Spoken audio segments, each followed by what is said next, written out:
যিনি থাকার উনিই যখন থাকেন না, কারো কাছে মালাকুল মউত অনুমতি নিয়ে আসে না, আসবে না, শুধু একজন মুহাম্মদুর রাসূলুল্লাহ সাল্লাল্লাহু আলাইহি ওয়াসাল্লামের কাছে মালাকুল মউত যখন আসছেন, তো আল্লাহ বলছে বন্ধুর কাছে অনুমতি নিয়ে ঢুকবে, অনুমতি দিলে ঢুকবে, নাইলে ফিরে আসবে। বন্ধু আমার, খবরদার অনুমতি ছাড়া যায় ঘর যায় ঢুকা যাবে না। আমাদের কারো কাছে অনুমতি নিয়ে আসবে না, ওনার কাছে অনুমতি নিয়ে গেছেন। তারপরও বলছে শোনো, ঢুকার অনুমতি দিলেই কিন্তু হাত রাইখা দিবা না, আবার অনুমতি নিবা, রাখবা কি রাখবা না। বন্ধু যদি হ্যাঁ বলে তো রাইখো, যদি না বলে তো চলে আসো। না বন্ধু আমার, কার বন্ধু? হ্যাঁ, কার বন্ধু? হাবিবুল্লাহ। কার বন্ধু? যার কারণেই তো আমাদের সাথে বন্ধুত্ব। আমাদের সাথে দুই দিক দিয়ে আল্লাহর বন্ধুত্ব, একদিক দিয়া না, দুই দিক দিয়া। হয় উম্মত তো আল্লাহও চিনে না, রসুলও চিনে না। আল্লাহ যদি চিনত, হুজুররা বলেন আজান নামাজের জন্য ডাকে, আমি বলি নামাজের জন্য না। আমার মন বলে একমত হবে কি হবে না জানি না। ভালোবাসা এতটুকুই, রাতটা যখন পার হয়ে যায়, সুবে সাদেকটা যখন ওঠে, তো আল্লাহ বলে আয়, কত লম্বা রাত পার হয়ে গেছে, তোর সাথে আমার সাথে কথা হয় নাই, তুই ঘুমের করেছিলি, জলদি ওঠ, আয় আমার সাথে একটু কথা বল।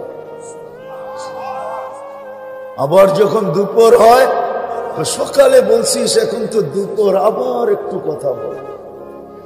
বিকাল হয়ে গেলে কয় দুপুর আর বিকাল, আয় আবার আসরে একটু কথা বল।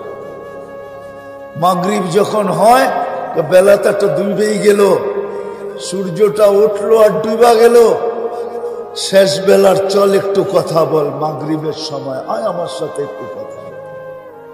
যদি বলবেন এশার নামাজ, আমার মনে হয় এশার নামাজ এই জন্য আল্লাহ যেন বুঝাইতে চায়, একটু পরে তো ঘুমাই যাবি, অবশ্যই সকালে তোর সাথে কথা হবে, চল ঘুমানোর আগে একটু কথা বললেই ঘুমা। কেন আল মুসাল্লি উনাজি রব্বা, নামাজি আল্লাহর সাথে কথা বলে। ভালোবাসা আমাদের সাথে প্রস্তুত করে নিয়ে যেতে হবে। আমরা কিন্তু যাত্রী, প্রস্তুতি ছাড়া আল্লাহর কাছে কারো কোনো অবস্থান নাই, পজিশন নাই, ইজ্জত নাই, সম্মান নাই, স্থান নাই, জায়গা নাই, মেহমান খানায় ঠিকানা নাই। যুবক, সত্য এটাই। তোমার যৌবন প্রস্তুতি নেওয়ার জন্য, নারীর নারীত্ব প্রস্তুতি নেওয়ার জন্য। আমি তো বলি বুড়ারে সাদা দাড়ি দিছেন প্রস্তুতি নেওয়ার জন্য। কেননা বুড়া যখন শেষ রাত্রে ওঠে, নামাজ পড়ো আর না পড়ো, হাত দুইটা উঠায় যদি বলে মালিক কিচ্ছু নাই, কিচ্ছু নাই, হাত কিন্তু তুললাম, খালি ফেরত দিয়েন না। আবু হুরায়রা রাদিয়াল্লাহু তাআলা আনহু বলেন, এই চিৎকার তার কান পর্যন্ত থাকে না, ঘর পর্যন্ত থাকে না, আরো সে পৌঁছে আর ধাক্কা লাগে। আল্লাহ বলেন তোকে নিষ্পাপ করলাম, যেমন তোর মা আজকে তোকে জন্ম দিল। সাদা দাড়িও প্রস্তুতির জন্য, নাইলে ওলামারা কেন বলবে এক মুহাদ্দিসে জমানার সবচেয়ে বড় মুহাদ্দিস মারা গেছে। স্বপ্নে সবাই দেখছে, জিজ্ঞাসা করছে আল্লাহ কি ব্যবহার করলো? দাড়ি দেখায় পার হয়ে গেছে। দাড়ি? হ্যাঁ হ্যাঁ, দাড়ি দেখায়। বলছে আল্লাহ জিজ্ঞাসা করছে বুইরা সাদা দাড়িওয়ালা কি নিয়ে আসছস? আমার মনে উঠছে, বলছি কিচ্ছু নিয়ে আসি না, সাদা দাড়ি নিয়ে আসছে। তারও চেতে গেছে, সাদা দাড়ি, 60-80 বছর বয়স, শুধু সাদা দাড়ি। হাদিস আমার মনে উঠছে, তো আল্লাহকে বলছি কেন আপনি কি সত্য বলেন নাই? জিবরিল আলাইহিস সালাম কি সত্য বলে নাই আমাদের নবীজিকে? আমাদের নবীজি কি সাহাবায়ে কেরামকে সত্য বলেন নাই? তারা কি ছাত্রদেরকে সত্য বলেন নাই? তাদের ছাত্ররা কি আমাদেরকে সত্য বলেন নাই? ইন্নাল্লাহা লা ইস্তাহি বি শাইবাতিন শাইয়াবা ফিল ইসলাম, যে ইসলামের ভিতরে দাড়ি পাকায় ফেললো, তার দাড়ি দেখলে নাকি আপনি লজ্জা পাওয়া যান। আয়েশা তো দেখতেছি উল্টাটা, আরো চোখ গরম করতেছেন আপনি। আল্লাহ হাসি দিয়া বলে সবাই সত্য বলছে, সবাই সত্য বলছে, আমিও সত্য বলছি, যা মাফ করে দিলাম। বাবেন তাহলে সাদা দাড়িও দিছে প্রস্তুতির জন্য, নারীর নারীত্ব দিছেন প্রস্তুতির জন্য। কিন্তু শেষ কথা, প্রস্তুতি নিব তো নিব কিভাবে? আমি কিভাবে নিতে পারি প্রস্তুতি? আমি তো অল্প বয়সের একটা মানুষ, বয়স আমার অল্প, সবকিছু সীমিত, চতুর্দিক দিয়া প্রয়োজনে বেষ্টিত। আমি কি করে নিতে পারি প্রস্তুতি? কিভাবে নিব প্রস্তুতি? আমি আমার বিবেক বুদ্ধি দিয়া যদি নেই, আমি আমার বিবেক দিয়া নেই, কিভাবে নিব আমি প্রস্তুতি? আল্লাহর ভালোবাসার বিকাশ। আল্লাহ বলে হুয়াল্লাযী আরসালা রাসূলাহু বিল হুদা, আমি আমার নবীকে পাঠায়া দিছি, আমার বন্ধুকে পাঠায়া দিছি তোমাদের মাঝে, যেন তোমরা প্রস্তুতি নিতে পারো। বিদে আমি বন্ধুকে পাঠায়া দিছি, বন্ধুকে, যেই বন্ধুকে পাঠানোর কথা ছিল না, বন্ধুকেও পাঠায়া দিছি। বলে আমাদেরকে জিজ্ঞাসা করে, নবী রসুলদেরও নবী, রসুলদেরও রসুল, নবীদেরও নবী মুহাম্মাদুর রাসূলুল্লাহ। যদি বলেন এটা পাইলেন কই? কোরআনে লেখা আছে, ইয আখাযাল্লাহু মিসাকান নাবিয়্যিন, আল্লাহ নবী রসুলদের থেকে প্রতিশ্রুতি নিছেন, এই কথা স্বীকারোক্তি নিছেন, লা তুমিনুন্না বিহি ওয়া লা তানসুরুন্নাহু, ঈমানও আনবে, সাহায্য করবে। আল্লাহ সেমিনার করে প্রতিশ্রুতি নিছেন, সেমিনার। আপনারা তো মুর্দাদের জন্য সেমিনার করছেন, আল্লাহ মুহাম্মদুর রাসূলুল্লাহর জন্য সেমিনার করছেন। সব নবী রসুলদেরকে ডাইকা বলছেন, আমার বন্ধু আসতেছে, কিন্তু ঈমান আনবে, তোমাদেরও ঈমান। হায় হায়, ওই মুহাম্মদুর রাসূলুল্লাহ সাল্লাল্লাহু আলাইহি ওয়াসাল্লাম আসছেন। আমি অনেক দূর থেকে আইসা হারায় গেছি, নাইলে উচিত ছিল নবীর শান বলা। আমাদের নবী কে? আমরা তো চিনি না নবীকে। চিনেন? হ্যাঁ, যদি চিনতাম, হায় হায়, এত নির্লজ্জ হইতাম না। বলবো না, রাগ হয়ে যাবেন। এক যুবক ওইখানে নেই, এক যুবক। পুরো মুন্সিগঞ্জে পাওয়া যাবে না, এক যুবক পাওয়া যাবে কিনা আমি জানি না। যৌবন বয়সে যতবার চুল কাটছে সেলুনে, একদিন যায় বলছে যে আজকে আমি চুল কাটতে আসছি বটে, তোমাকে দিয়া কাটাবো বটে, কিন্তু আজকে আমার চুলটা আমার নবীর স্টাইলে কাটবে, আমার নবীর স্টাইলে কাটবো, নবী যেইভাবে কাটতে বলছে। যদি জিজ্ঞাসা করে এতদিন তো অনেক স্টাইল চয়েস করলা, আজকে নবী কেন?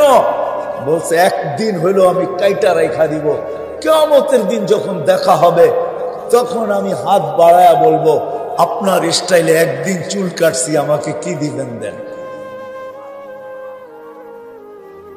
একদিন চুল কাটছি আপনার স্টাইলে, আমাকে কি দিবেন দেন। অথচ যেই রসুল 23 বছর চোখের পানি শুকায় না। প্রথম ওহী হইল ইকরা, দ্বিতীয় ওহী হইল ইয়া আইয়ুহাল মুদ্দাসসির কুম ফাআনদির। সত্য তো না ভুল বলতেছি? আম্মাজান কম্বলের বাহিরে দেখছেন, জিজ্ঞাসা করছেন দাসসারতুকুম আনতাল খারিজ, আপনাকে তো কম্বলে রেখে গেছি, বাহিরে কেন? থুয়া তো গেলাম ঘুম পড়াইয়া, এখন তো দেখি বাচ্চার মতো কাঁদতেছেন। আতাবকি ওয়া আনতাল খারিজ, কম্বলের বাহিরে আর কাঁদেন কেন? বলছে ওই ফেরেশতা আসছে আর বলছে ইয়া আইয়ুহাল মুদ্দাসসির কুম ফাআনদির রাব্বাকা ফাকাব্বির সিয়াবাকা ফাতাহহির ওয়ার রুজজা ফাহজুর ওয়া লা তামনুন তাস্তাকসির ওয়া লিরাব্বিকা ফাসবির। ওই ফেরেশতা আয়েশা বলতেছে মানুষকে প্রস্তুতি করানোর জন্য, খাদিজা মান আদু ওয়া মান ইউজির মক্কা কুল্লুহু মুশরিক, পুরো মক্কা তো আমার বিরুদ্ধে, আওয়াজ দিতে দেরি, ফাটা পড়তে দেরি হবে না, এক আল্লাহর কথা মানবে না। খাদিজা, আমি কাকে দাওয়াত দিব, কে আমার কথা মানবে? তো বাচ্চার মতো কাঁদতেছিলেন। আমার মনে হয় খাদিজা রাদিয়াল্লাহু তাআলা আনহা আম্মা জান উঠায়া নিয়ে বুকে নিয়ে তারপরে বলছেন, আনতা আউয়ালা দাঈ ওয়া আনা আউয়ালা মুজিবা, আপনি আমাকে দাওয়াত দেন, আমি গ্রহণ করব, কেউ করে পারে। ওই দিন থেকে কান্না। যেদিন দুনিয়ার থেকে বিদায় নিতেছেন ওদিনও চোখে পানি। জিবরিল আলাইহিস সালাম জিজ্ঞাসা করছে, আতাবকি ওয়া আনতা ইলা রাফিকিল আলা, আপনি তো এখন আল্লাহর সান্নিধ্যে যাবেন, আপনি কাঁদতেছেন এখনো চোখে পানি? উর্দু জগতে খুশির বন্যা চলতেছে, উর্দু জগতে খুশি আর খুশির হুল্লোড় চলতেছে। ওলামা মানুক আর না মানুক, আমার কাছে দলিল আছে উর্দু জগতে খুশি চলতেছে। কেন? ইয়াসিল হাবিব ইলাল হাবিব, বন্ধু আজকে বন্ধুর কাছে চিরদিনের জন্য চলে আসবে, এটা একটা খুশি। নাইলে আল্লাহ রাসূল চিৎকার কেন দিলেন, আল্লাহুম্মা ইলা রাফিকিল আলা। রফিক, রফিকের কাছে যখন যায় তো খুশি আর খুশি। আপনি কেন কাঁদেন? তো বলছে, ফামান লিবাদি লি উম্মতি, আমি উম্মতকে চোখে চোখে রাখছি, বুকের ভিতরে রাখছি। মুরগির বাচ্চা যেরকম সিনার ভিতরে রাখে, আমি উম্মতকে সিনায় রাখছি, চোখে চোখে রাখছি। আমার পরে উম্মত দেখা রাখবে কে? তো আল্লাহ বলছে, লা আতরুকু উম্মতাকা ফারদা ওয়ালা আতরুকু উম্মতাকা ওয়াহদা, বন্ধু আপনার উম্মতকে আমি চোখে চোখে দেখা রাখবো।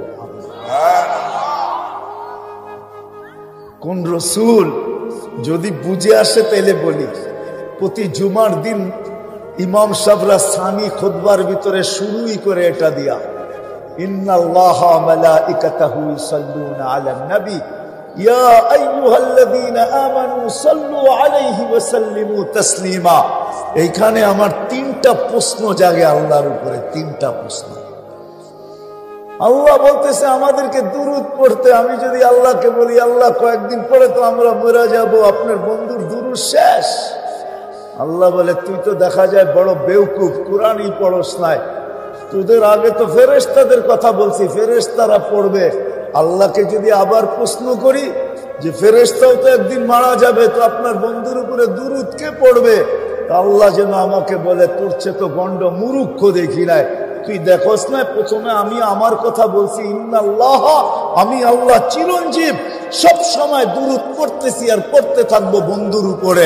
আমার বন্ধুর দুরূদ আমি বন্ধ হতে দিব না, না, না, না, না। ওই মুহাম্মাদুর রাসূলুল্লাহ সাল্লাল্লাহু আলাইহি